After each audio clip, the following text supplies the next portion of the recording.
tuambie kwa siku ya leo. Unasema? Tuambie mchezo ulikuwaje kwa upande wenu kama wachezaji? Mchezo ulikuwa mgumu. Lengo lilikuwa ni kupata alama 3, lakini sikosa tumepata alama 1. Sio mbaya, tuna mchezo ambao tunaenda kufuatia huko Morocco, kwa tunajipanga kwa ajili ya mchezo huo. Kucheza na Al Ahly kuna ugumu wote ule?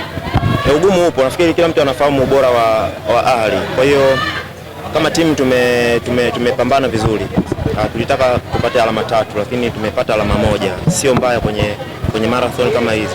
Kundi bado liko wazi, kwa hiyo tuna nafasi ya kwenda Morocco kupata matokeo mazuri kuhakikisha kwamba tunatimiza malengo. Nadhani nafasi ya Yanga kukutana na Rabat.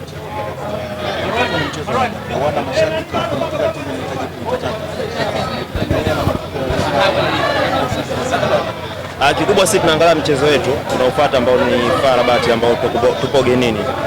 Lakini bado tuna nafasi, ni mchezo mgumu.